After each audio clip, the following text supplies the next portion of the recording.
Hello everybody, welcome back to Marta's Planning Mess. I'm going to give you an update on my current everyday carry, which is Sterling ink. It's a B6, it's the second half of the year and I never remember. Oh yeah, it's B6 Part 2 Vertical. Okay, everything's going really great. I'm really loving this. It's working out for me quite well. And let's just kind of flip through so you can see what parts of it I've been using so far. So I've got sticky notes stuck here in the front. Little decoration there. Haven't really found a use for this page, but that's okay. It's just a reference. That I haven't found a use for yet. And I did not do any goal planning because I did my year's goal planning in my N2 vertical. And so I don't feel the need to copy all that over again. I'm not a huge goal person. This is the first year I've actually done them. And it was nice to do, just to be like, hey, what is it that I really want to do with myself? And I feel like just doing it in January or maybe even late December was just nice to kind of be like, yeah, that's what I'm going to focus on this year. And I think I've done pretty good at staying close to what I've set up, but I have not filled anything in this. Mostly because if you remember, if you've been watching my channel, I've been trying several different sizes, and so this was like an experiment. And I'm going to fix the light here real quick. There we go. That's a little better. Sorry, I'm tired and I'm in bed. And I don't want to go where it's very well lit, so I apologize. But there's nothing on here to see on this page anyway, so you're not missing much. Okay, so let's keep moving. So we've got the yearly tracker. I'm tracking weather in my N2, and I may copy all of those over here because I really liked how that worked. I've been keeping track of it, but I haven't done like the color coding system. It's something that I can pull the data and do very quickly, but I haven't been good at keeping up with that in real time. Okay, since this has all 4 quarters in it, obviously the first 2 quarters, I did actually fill in, this is like symptom tracking. I did fill in quite a few things that I like to track there. And some physical symptoms I'm keeping track of for like when I go to the doctor. And so I do like that it has all 4, but I haven't been good about pulling out my N2 and filling in this data. So I probably need to do that. But I didn't because, again, I was experimenting with the size, but I think I have not found this to be frustrating in any way. And so I think I'm not going to commit to saying I think anything because you know me. That's why it's my planning mess, because I can't seem to get it together. But for now, I'm happy with this. I can see myself using this the rest of the year. I am kind of sad about jumping around in April, May, and June because my N2 is kind of empty. And yes, I could pull things over. I could sit down with those other planners and fill in at least the first 6 months of my N2. And I may do that just because I want to have like this book that I can reference. But who's got time for such luxuries? So anyway, I have filled in some of the quarter 2 stuff because I have access to it. And then here's quarter 3. So I've gotten almost all my symptom stuff marked in there and these ones marked and prepping for August there. So I'm kind of doing, well, I've been doing some color coding by weeks in my fitness planner in the gym, but I don't know that I'll necessarily do that here or not. I don't know. Of course, quarter 4 we haven't come to.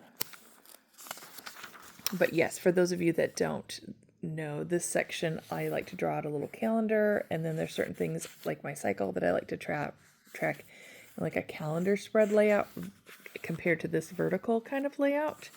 And then this is where I track a lot of symptoms, dermatological symptoms, perimenopause symptoms, pain, that sort of thing. So that's what this is useful for. So it's a lot of, basically it's stuff when I go to the doctor, I can be like, here's what's going on. Okay, moving on from that. So you can see I filled in June, and here's July. So I'm starting to put a little decoration in it.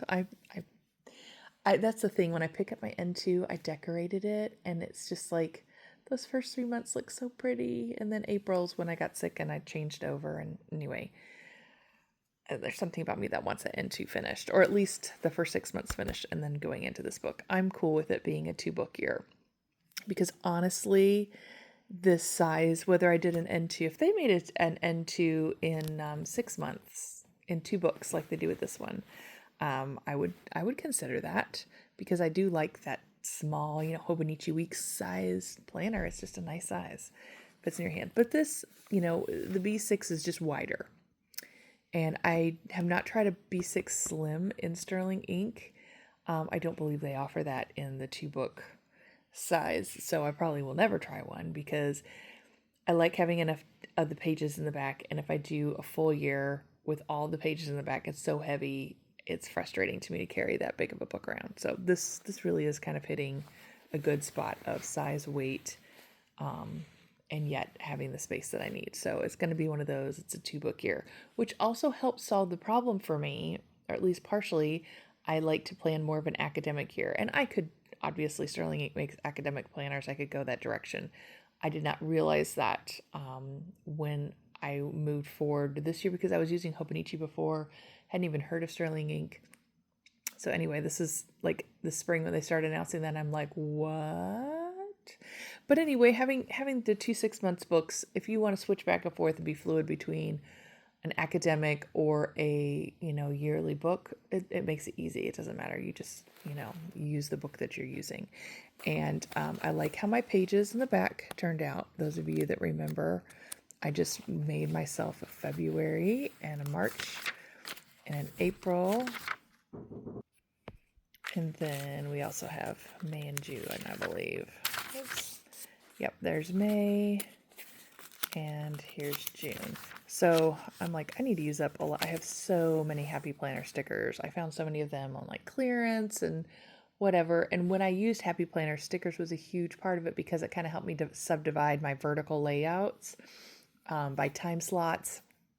And so I loved like the little boxes and all that sort of thing. And because they don't have this lovely grid to kind of make your own layout.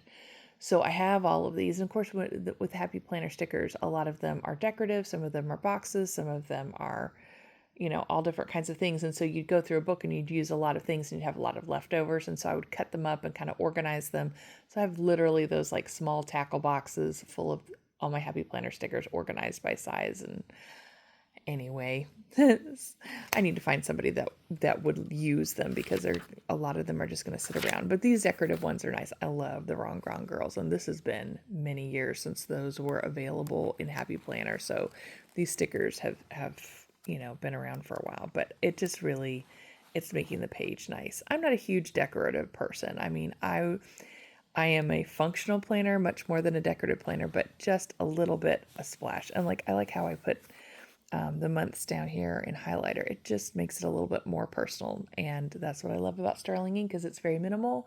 So you add as much decoration and personalization as you would like. All right, so this is my current month, all the appointments, school schedule, since I'm now working for a school. And so all of our events are in there up for the, through December and January, because this is where this one stops. And then we flip over into the weeks section. So I've got my verticals, and this, I'm still using this layout because it's working well. You can see I'm starting to put a little decoration in. Mood tracker there on the side, habit tracker, and then weather at the top. And I just like how this looks. It's working well. And then I draw a line in here. It gives me a place for to-do lists. Now this was my first week of working, and you can see I have long to-do lists every day. You'll notice as we go through, those are disappearing. I'm so busy at work because it's been a bit of a learning curve, and all the registration stuff that I'm working on is taking a while to get my head wrapped around, and getting my office organized and that sort of thing is taking up a lot of time. And so I come home and I'm just like, oh, so exhausted that doing to-dos around the house isn't working. And this week we're doing VBS at my church. So, I get done with work and I have like an hour till VBS starts, and then we do that for 2.5 hours and then come home. So it's I'm just giving myself grace that eventually my house will get dealt with. Once school starts, that will help too, because I will be doing like the 8 to 3 schedule rather than right now I'm doing like a 10 to 4, 10 to 5 schedule, and it pushes things out. And then I'm hungry, and I will be glad to be on the regular schedule. But for now, this is what we're dealing with. So every week has pretty much the same layout going. I'm still enjoying that. Let's see. Last week, I hardly filled anything in. I have my B5 for work, and I'm loving that. That's working so well. I'm very happy with that. And it stays on my desk because it's so giant. So here's this week. I need to fill in that, but I've got a lot of, this is my work section. I need to indicate that that's work right now, but that's kind of what I'm blocking out to do. And then next week we have a vacation week with friends. My husband and daughter like to kayak. And so they're going to be there, and school starts for me on the 7th. So they're going to be there all week. I'm just going to be with them 2 days and prep some meals for them for those days. And then I have to go back and start working for school. So yeah, so this book, it feels a little bit neglected because before I was a stay-at-home mom who volunteered a lot at the school. So I wore a lot of hats, and I had a lot of different types of things to organize. Now it's basically my home life, like cleaning and keeping track of that stuff. And then work is work. And I try not to bring work home, but because I'm an administrative assistant, a lot of people, text me through after work hours, and sometimes I'll answer and sometimes I won't. I kind of glance at it and I decide whether or not I'm going to address it now or later. So there's a lot of that creeps in, but in general, my home time is the time to get things done here. So I'm looking forward to getting on a normal school schedule and have a little bit more freedom in the afternoon. I do like getting up early and working hard in the morning. So this is going to work out. So I haven't really future planned too much in the weekly section. I used to do that a lot because my kids, I was running them back and forth to music lessons and, appointments and this and that. And so all those things would get put in there. Well, here, all I've got to mark in is I'm going to be at work from probably 7:30 to 3:30 every day, and probably a staff meeting once a week. There won't be too many appointments to do because my kids will be off at school and not under my direct care. So this section is basically all empty. So let's go. We've got the daily or the blank section in the back of the book. So this is where I've been doing journaling. And as you can see, I'm using this 2-column format a lot. I'm really liking it. And it, if I want to put a grocery list in here, I do. If I don't, I don't. It's just kind of whatever I want to put down. If I don't have time for the day, and here I decided to write it this way. It's okay. It's an open format. I can move it around. This one I had a lot to say. VBS checklist. So yeah. So here's today. Haven't written anything in there, but I have been watching. I store my stickers in the back. I've been watching some people's posts on their layouts, and I've seen some neat monthly layouts to put in before you do your journaling pages. And because you can see I'm not in general using a whole page a day, which I have enough pages in here to do, but I'm just not going to write that much. I know myself. I will occasionally, but not regularly. That I do have extra pages in here, so I am going to mark some stuff, some monthly layouts and spreads, and I'm looking forward to doing that. And it'll give me some decorative areas here in the back. We'll see. If I hate it, I don't have to do it September. I'll just set it up for August. And so I probably will end here. So I don't know if I'll give myself a blank page or if I'll just do an August spread here. And then some habit trackers and stuff for here going into here. And then I can start my dailies there. I don't know. But I've gotten some inspiration to look at. So we'll see. Next time I check in, I'll probably show you what I've done, because that will be Friday. Anyway, thanks for coming along and watching how I'm progressing with this book. I'm really enjoying it. And yeah, it's working for now. So that's where we're at. Have a wonderful day.